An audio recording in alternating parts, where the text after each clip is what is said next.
Ta'ala, dan sesungguhnya Rasul sallallahu alaihi wasallam Muhammad adalah utusan Allah Ta'ala, shadiqan min qalbihi, jujur dari dalam hatinya, tanpa paksaan. Memang senang karena senang untuk mengucapkan seperti itu.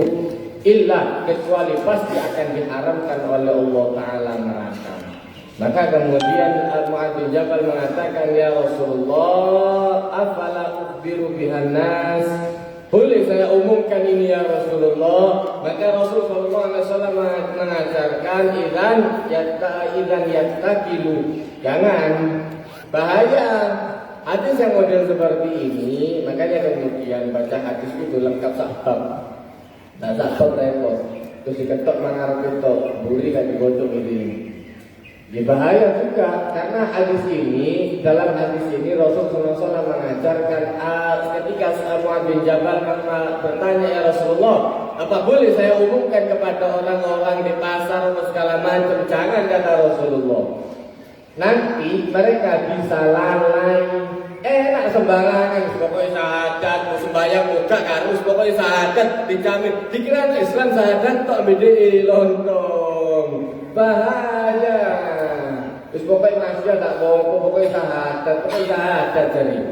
Orang yang kemudian mengucapkan la ilaha illallah wa anna Muhammadar Rasulullah shadiqan min qalbi, ini betul-betul dari dalam hati. Dan artinya semua syariat Islam pasti dikerjakan oleh orang ini, tidak sembarangan. Tak sembarangan, moro-moro iso busur kowe enak. Makanya kemudian ketika Rasulullah SAW mengajarkan orang yang meninggal la yusyrik billah, tidak syirik kepada Allah Ta'ala, dakhalal jannah. Di dalam riwayat yang lain, man kana akhir kalamihi la ilaha illallah dakhalal jannah, orang yang kalimat terakhirnya mengucapkan la ilaha illallah dijamin bisa masuk surga. Dikira gampang ambil ini, dikira gampang. Orang yang ketika akan meninggal dunia, mereka akan melakukan kebiasaan mereka. Apa yang kemudian biasa mereka lakukan itu yang dilakoni. Biasa misu. Biasa kemudian ngomong tidak ada dikira gampang. Anda justru tambah sulit cobaannya ketika akan meninggal dunia itu. Setan datang, kata Rasulullah SAW, bahwa gelas orang akan meninggal itu haus luar biasa, haus panas. Ketika itu akan datang setan kemudian menawarkan minuman dari air yang dingin sampai berkeringat gelasnya itu. Yang Anda lihat dingin itu panas. Sehingga dulu adem, kan kalau ngombe itu panas, itu neraka sing dikira gampang, soro. Nah kan sampai kemudian orang meninggal bisa mengucapkan la ilaha illallah, luar biasa sudah.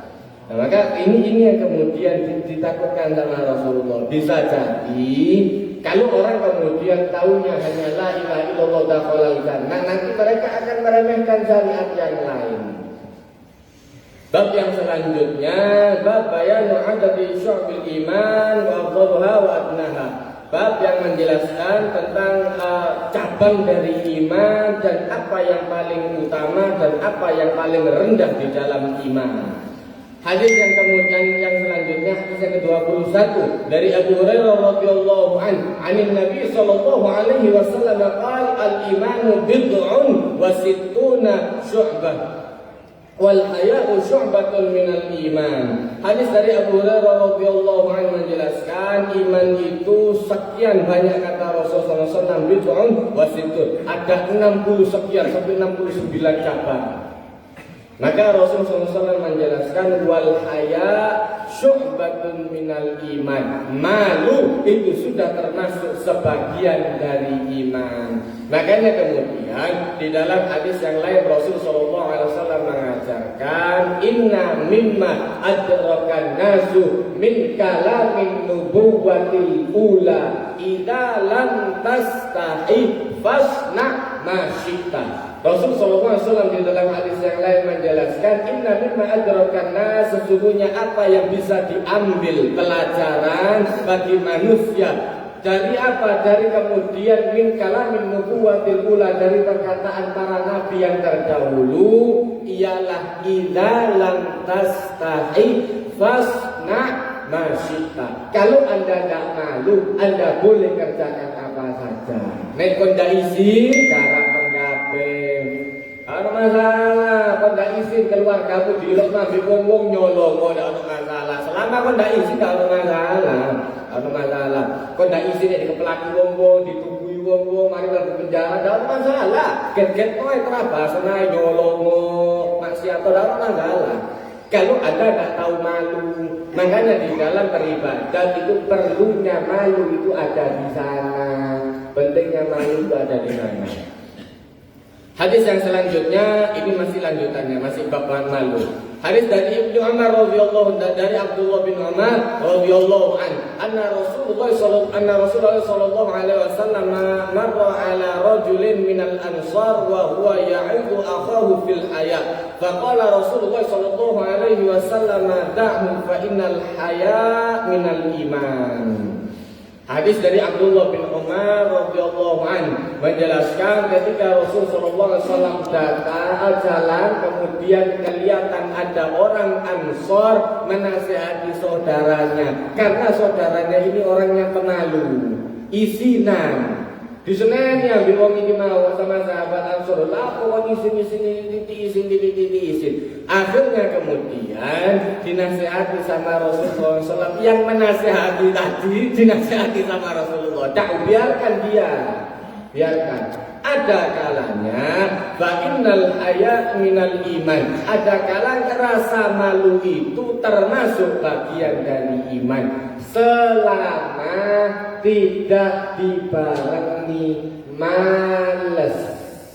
Nek wis atik males, harga diri tambah sorong. Tak kerja-kerja, kenapa kerja apa sih tak pikir disi, tak pikir di jalur kerjaan sing enak, bayaran cukur, luar biasa. Orang belum apa-apa kerja tanya bayaran saya berapa?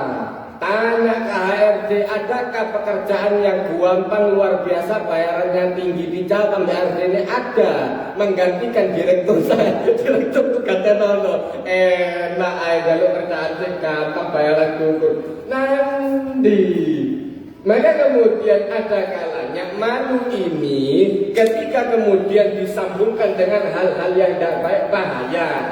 Malu ketika disambungkan kepada hal yang baik, bagus. Wadi maksiat, takut dan lain sebagainya. Ini bagus. Ketika kemudian mengapi nyolong, terus kok ketahuan, terus kok bagus, enak. Kalau malu dibarengi kemudian dengan hal yang baik, enak. Tapi kalau malu ini dibarengi dengan hal yang tidak baik, hati rodo aras-arasan nanti kerja bisa ndak kerja. Ayo kenapa kerja lagi kerja nang embong isi tapi ditekek nang diraiku. Kerja nang embong isi tapi ditekek nang di. Kerja kantoran, iyo. Teman masih nyari link. Tak ketemu kerjaan ini malam muter ya Allah. Aku masuk di konter coba ini. Itu. Begitu kemudian disambungkannya dengan ego, disambungkannya dengan malas, tadi rusak, bahaya. Ada kalanya malu itu mengajarkan kepada kebaikan, bagus izin. Tapi kalau seumpama Allah man kulit wis lurusu ngene wis mulus, mosok dikongkon narik. Ireng lah. Ini repot kayak gini carane. Iki sing jalan dikeplak iki isik sing jalan dikeplak ini sing jalan dikeplak. Ini beda. Orang Ansor ini menasihati saudaranya karena dia malu, cuma malunya itu dalam hal yang baik. Maka dinasihati balik. Yang nasihati dinasihati oleh Rasulullah, tak biarkan dia. Bainal haya minal iman. Karena sesungguhnya malu itu termasuk bagian dari iman. Pokok itu dibarengi males itu mau. Makanya jelas hadis itu harus komplit. Jelas hadis itu lagi harus komplit. Malu bagian dari imanmu, nggak paham lah ini. Wong sing males kerja terus apa? Iku malu yang didasari dengan hal yang tidak baik. Begitu urusannya sama itu malu akan menjadi rusak. Tak sitosuk batun minal iman. Tak sitosuk batun minal iman. Hadis yang selanjutnya dari Imran bin Husain radhiyallahu anhu, qala Nabi sallallahu alaihi wasallam, al-haya'u la ya'ti illa bi khair. Hadis yang selanjutnya dari Imran bin Husain menjelaskan Rasul sallallahu alaihi wasallam bersabda, al-haya' la ya'ti illa bi khair.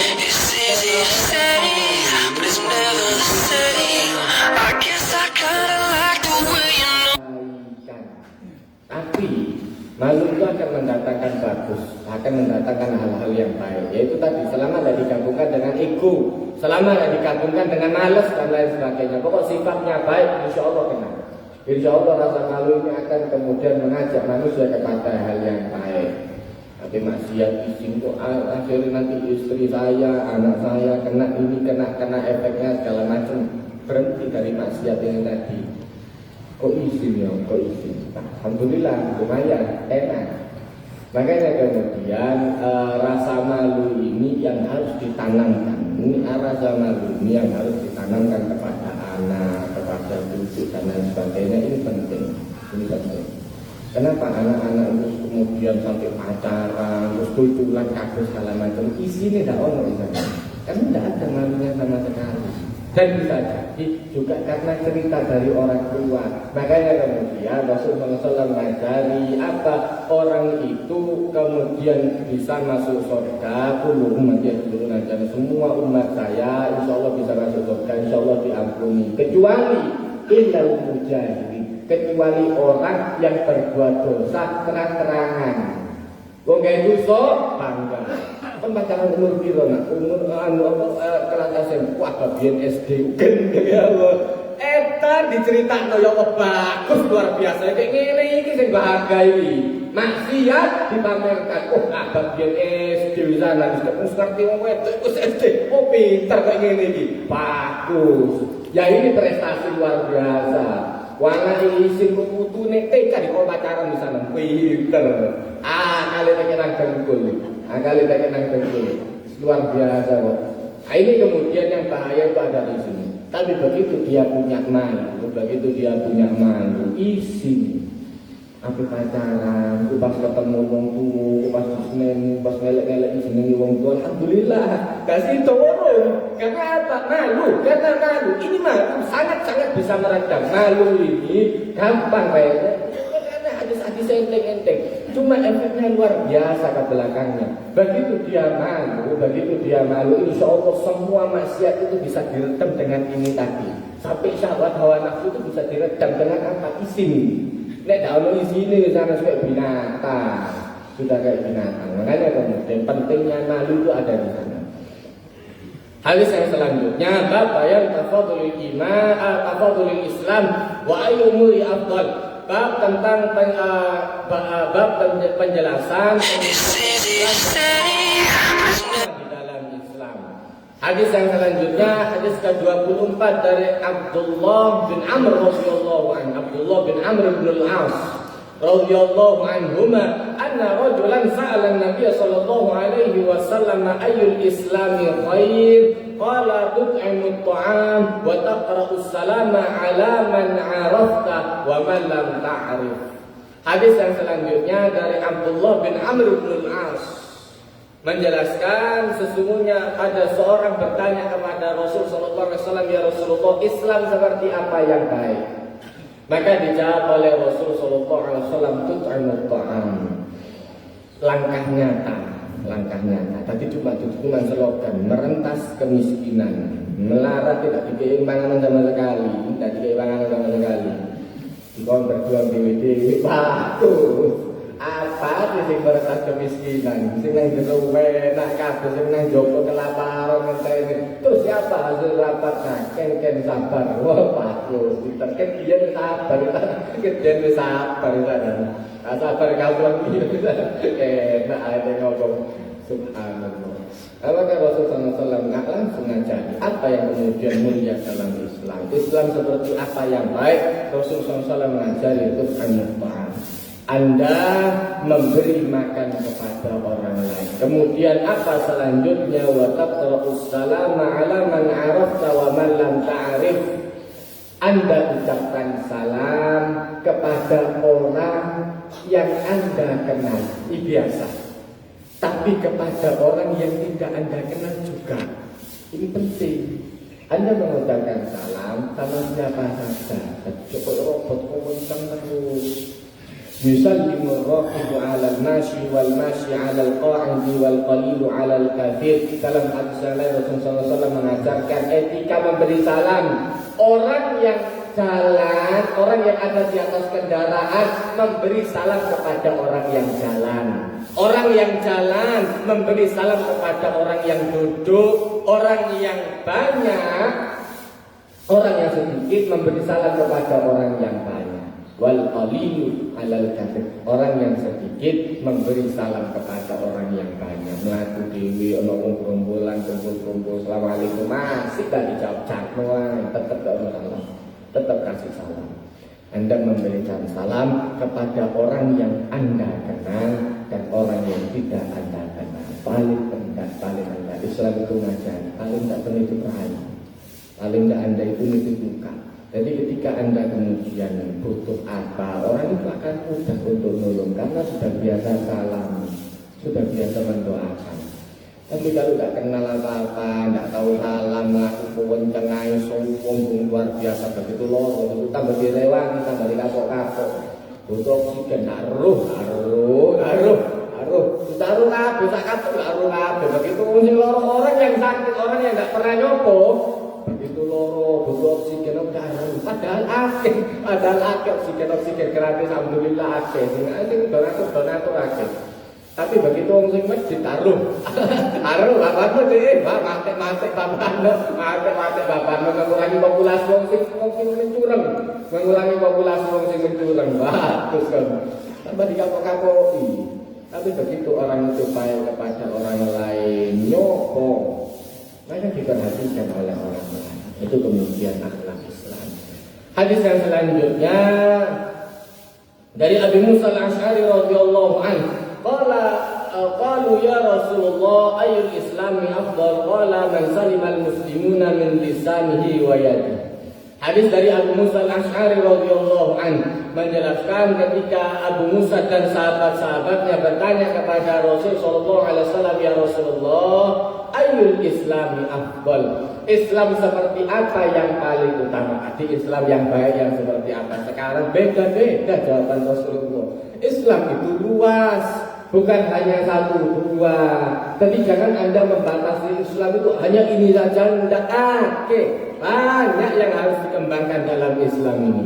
Sunnah Rasul itu wakil. Maka ketika ditanya ya Rasulullah, ayyul islami afdal? Islam seperti apa yang paling utama? Maka dijawab oleh Rasulullah SAW, qala man salimal muslimuna min lisanihi wa yadihi. Islam yang paling utama adalah orang yang menyelamatkan orang lain. Jadi patokannya orang lain. Ketika tetangganya, saudaranya, keluarganya, orang yang ada di sekitarnya merasa aman dari gangguan mulut dia dan gangguan tangannya. Kadang-kadang mulut tidak gerak, tangan sing gerak ganggu. Kok pot ditekek nang tonggo. Pot sopo? Begitu gua dicoba ambek dhek. Lho kan iki tandur nang gone sopo cek enak tidak ya Allah. Kurang lho. Apa ditekek nang tonggo, kok nyapu sapu ditekek nang sebelah. Cek sebelah sing apa njupuk sampah ning kok ngawur ya Allah. Memang mulutnya tidak pakai bergerak, tapi tangannya yang bergerak. Nah ini juga merusak, bahaya. Maka Rasulullah SAW mengajarkan dua patokannya, mulut dan tangan.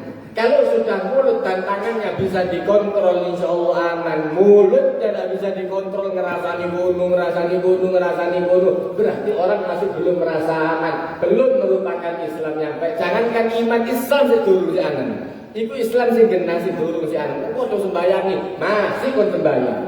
Masih kon sujudnya luar biasa. Cek doyan ngrasani wong, sik doyan ngilokno wong-wong, cek durung kena sana. Islamnya masih belum kena.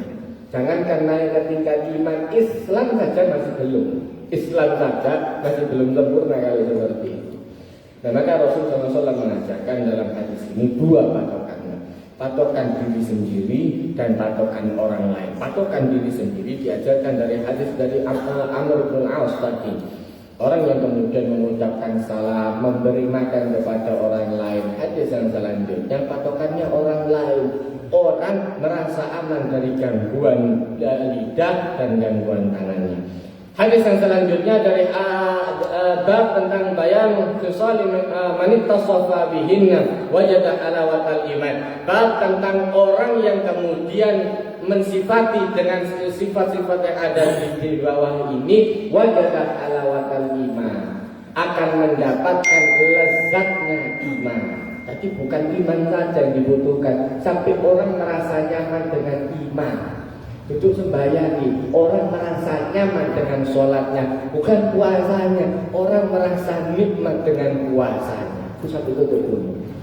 Hadis yang selanjutnya dari Anas bin Malik radhiyallahu anhu. Anin Nabi sallallahu alaihi wasallam qala thalathun man kunna fihi wajada halawatal iman. Ada 3 golongan kata Rasul sallallahu alaihi wasallam, orang yang bisa mencakupi 3 ini dia akan merasakan nikmatnya iman. Begitu sholat akan merasakan nikmatnya sholat, puasa akan merasakan nikmatnya puasa. Dan tidak seperti Ramadan, tidak seperti di kongkon poso itu. Senang puasa itu. Senin Kemis kadang sampai Daud. Oh, tapi itu senang. Orang wiritan, tidak ngenteni dikongkon, tidak ngenteni dapat musibah dulu. Sebelum dapat musibah sudah sering wiritan, dapat musibah lagi tambah lebih sering. Kenapa? Merasakan nikmatnya ibadah, merasakan halawatal iman. Ketika berdinus dengan tasbih enak, wah enteng saja orang kalau sudah merasakan ini. Apa yang pertama, Rasulullah SAW mengajarkan ayyakuna Allah wa rasuluhu ahabba ilaihi mimma siwa. Caranya yang pertama, Allah Ta'ala dan Rasul harus lebih dicintai daripada selainnya. Sampai kemudian cinta terhadap diri sendiri dan orang lain ini harus lebih diutamakan Allah Ta'ala dan Rasul. Kalau sudah lebih mengutamakan Allah Ta'ala dan Rasul, wajadah halawatal iman. Satu, caranya seperti ini. Kemudian ciri yang kedua, Rasul SAW mengajarkan wa ayyuhibbal mar'a la yuhibbuhu illallah. Mereka mencintai orang yang tidak mereka cintai kecuali memang karena Allah Ta'ala. Jadi urusan bisnis, karena masih walaupun sama-sama urusan bisnis, orang yang memang cocoknya ambil omong ahli ibadah, oh Masya Allah, ini Masya Allah bisnisnya luar biasa, tapi sodakonya ke anak yatim, sodakonya nang masjid luar biasa. Lu ketemu wong sing padha cocok iku ketemu. Dia mencintai seseorang dan tidak mencintai orang ini kecuali memang karena Allah Ta'ala. Kemudian selanjutnya ayyakuna ayyakraha ayyauda fil kufri kama yakrahu ayyudzafa finnar. Dan dia tidak suka ketika kembali kepada kekafiran, sama seperti dia tidak suka untuk dilemparkan ke api neraka. Jadi senang luar biasa. Orang dalam beriman itu senang luar biasa.